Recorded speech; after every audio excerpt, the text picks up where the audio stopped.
Welcome to the MLB Prop Pick Show, powered by the Bat X. I'm Jon Metler. He's Derek Carty. Good morning to the chat.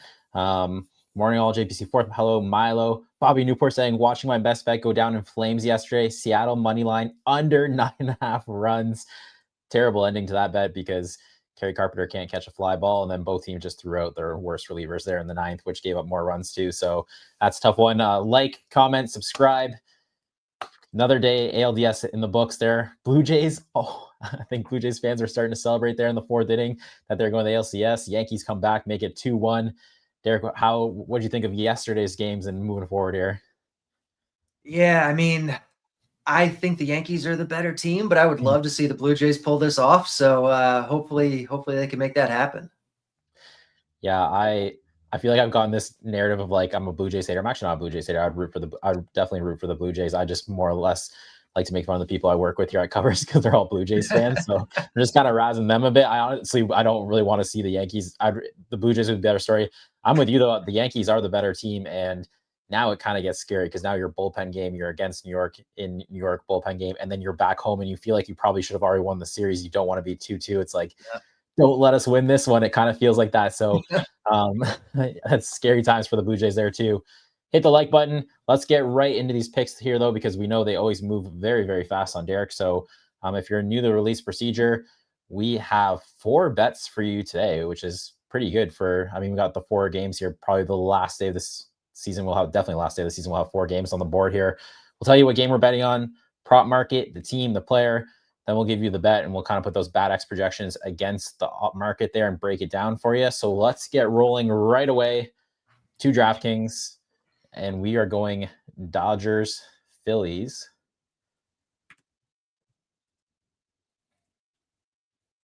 We're looking for the outs market.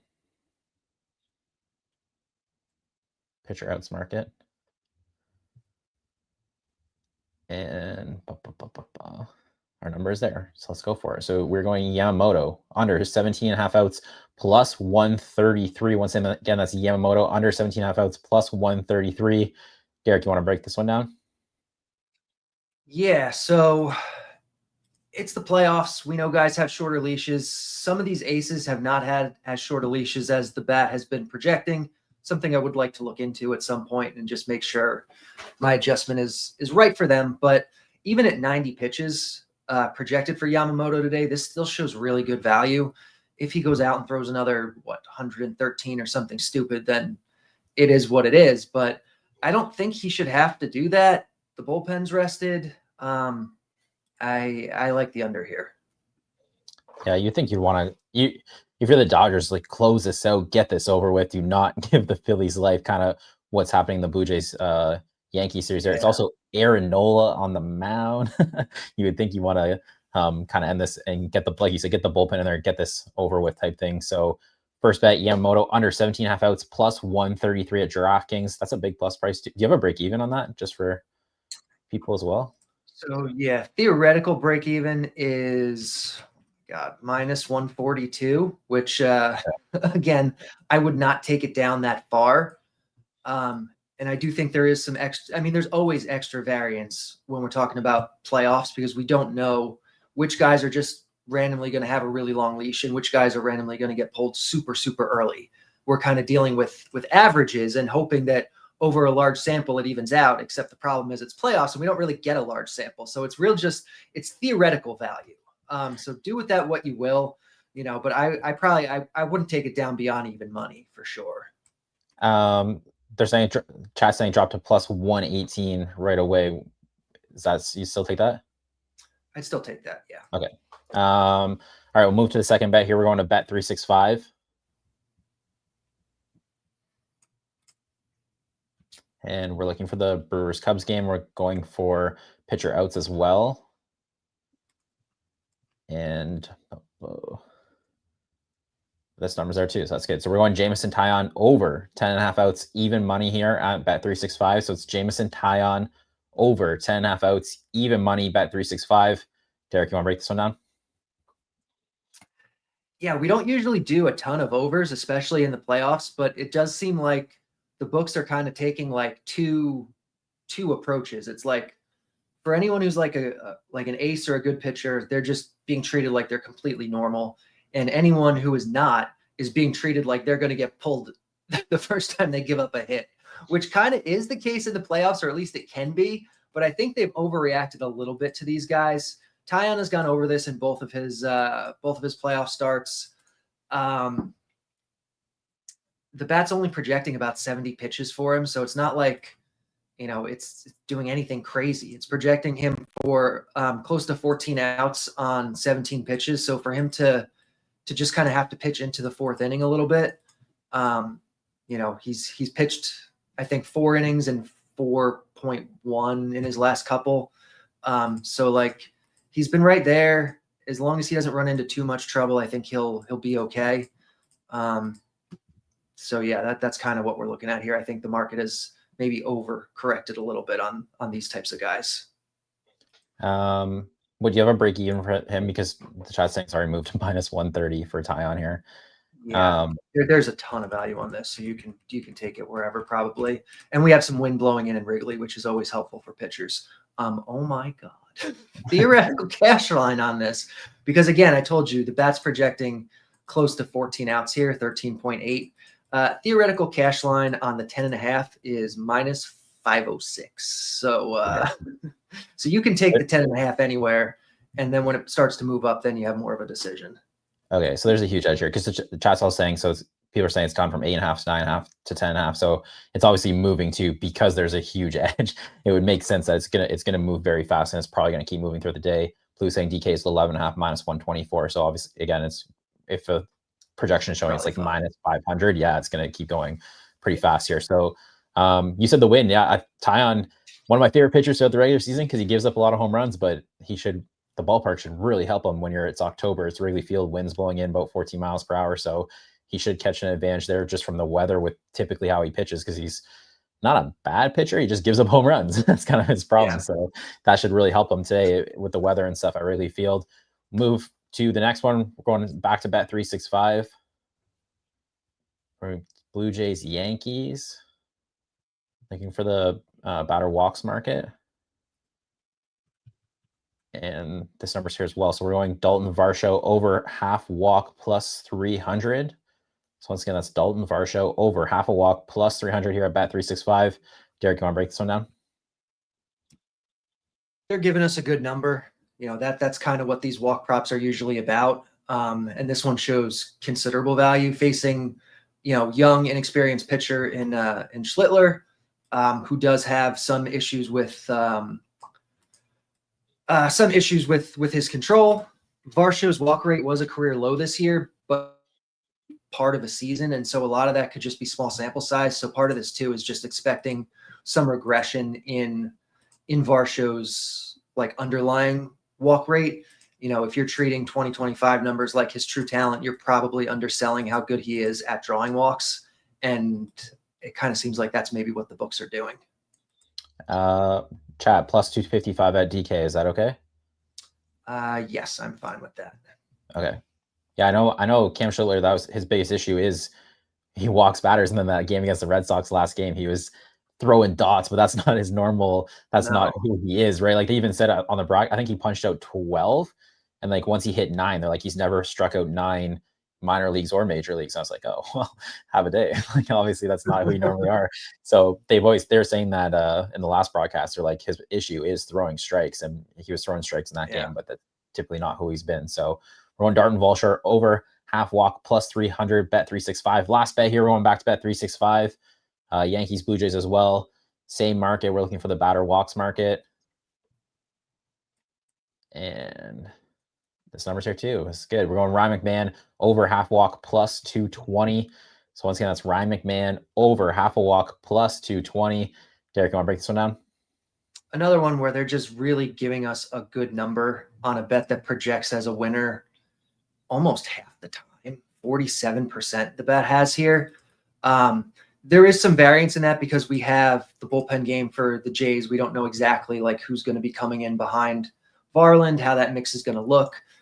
But the bat, I think, has a really good system for bullpens where It looks at recent usage. It figures out who's rested, who's not rested, how deep everyone is able to go.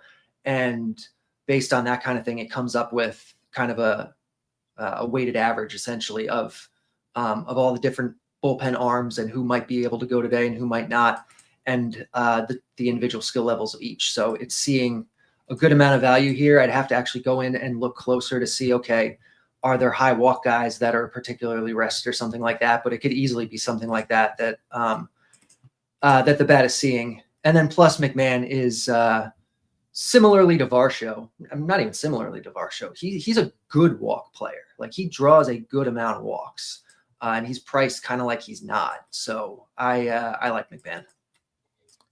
Plus 210 Hard Rock. That's okay. That's fine. You're plus 220 here on this one.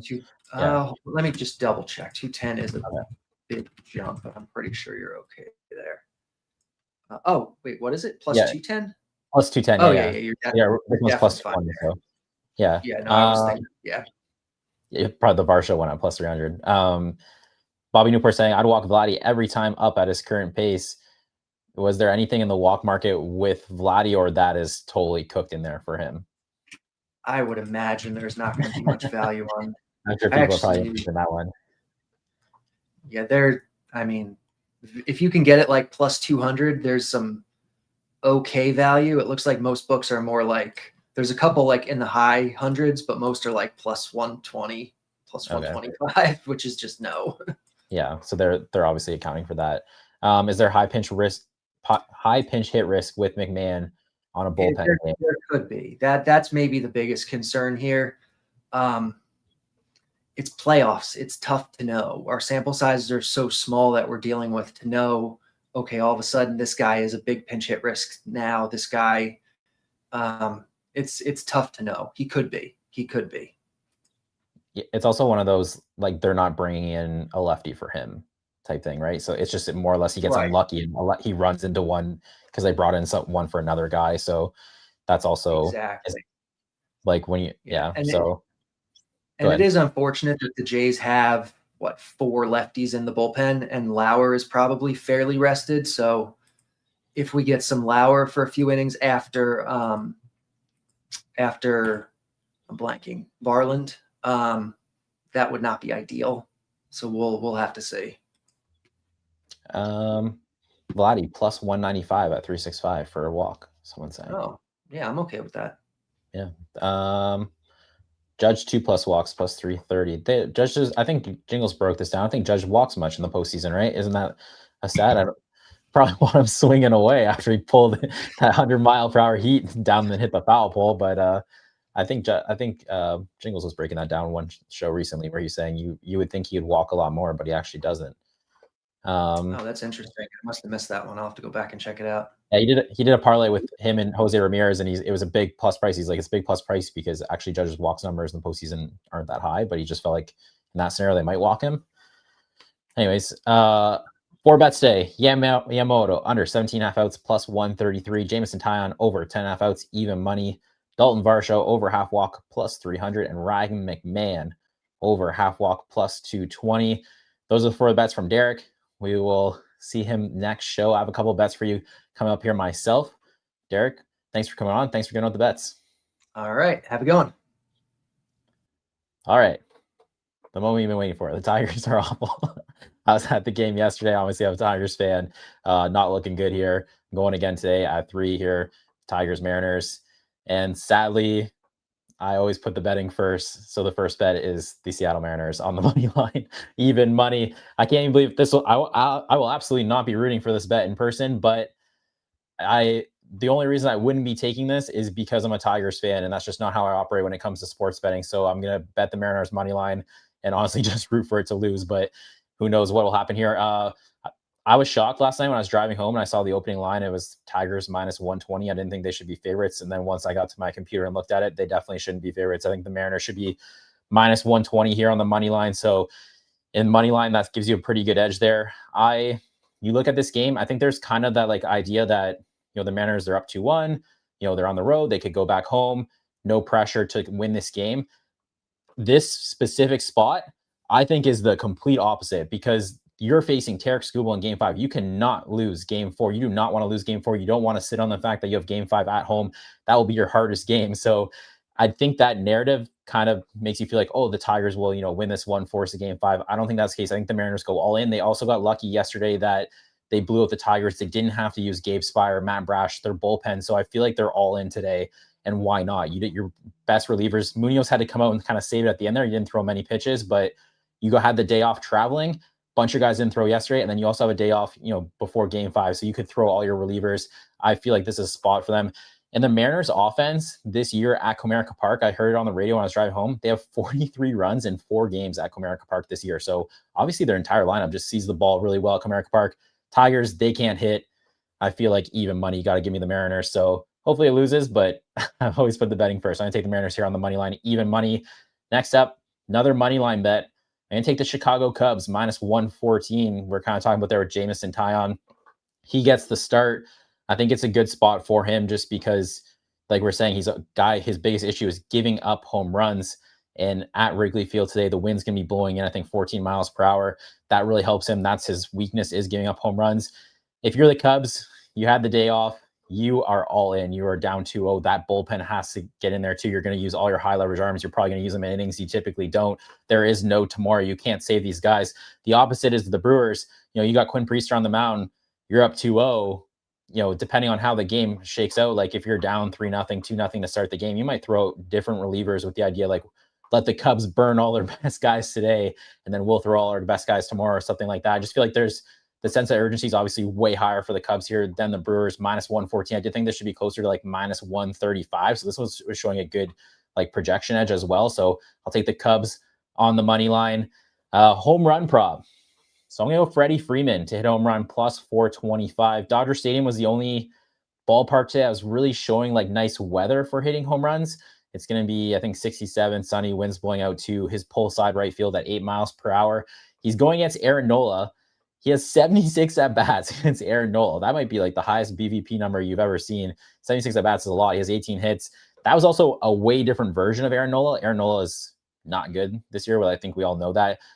Freddie Freeman has 2 home runs against him, which isn't really that high when you're considering the amount of at-bats. I put 4 plus 425 on the graphic here. When I put out the bet slip, it'll actually say plus 525 because I personally had a 50% boost at FanDuel for a home run bet. That was just what they're offering today. So I did use it on Freddie Freeman. His straight bet price was only plus 350 at FanDuel, so it's actually not the best price there. But once I boosted, it's plus 525. So if you don't have that boost, plus 425 is BetMGM. I thought this should be about like plus 380. So you can still play the plus 425, but I'm just saying why the bet slip will look a little different later. Lastly, this is the last day of the season we can do this, last day of the postseason. So final money line parlay, because there won't be 4 games ever again. So Mariners money line, Cubs money line. I think you know why I like those. Those are both straight bets for me. Yankees money line, I feel like for the Blue Jays, it's not a great spot at all. The fact that you're going bullpen game today and you had to use a bunch of the bullpen yesterday as well in a game you probably didn't even think you would. I don't think that really sets up good for them. Cam Schiller was awesome against the Red Sox there. I don't know. I feel like the Yankees got completely new life with how they won that game, coming back down 6-1. So I'll take the Yankees on the money line, Dodgers on the money line. I feel like they close it out. I don't think Aaron Nola is ready for the spot, and Yamamoto, like the Dodgers are just stacked. I think the Dodgers are by far the best team. Use a 20% boost at ESPN Bet or the Score, depending on where you live, to boost this to plus 868. So it should be, I think, about like plus 700 if you don't have the boost, but plus 868 is the boosted price. So those are all my bets for today. Hopefully we lose one of the bets. I'll be happy as a fan, but if not, it is what it is. The Mariners, I think, are way better than the Tigers. I think the Mariners are the rightful team to move on. The NHL Puck Prop Show with Josh and Carlos coming up live at 10 a.m. Eastern on the Covers YouTube and X channel. So make sure to check that out. Go see the stack, man. I think he hit a stack last night. I think the first goal of the season he hit a stack is what I saw coming through on X there. So make sure you go check out the NHL Prop Pick Show. We'll be back for more playoff baseball, maybe Thursday if there's games, Friday if there's games. So good luck with your bets. Enjoy the baseball and see you guys then.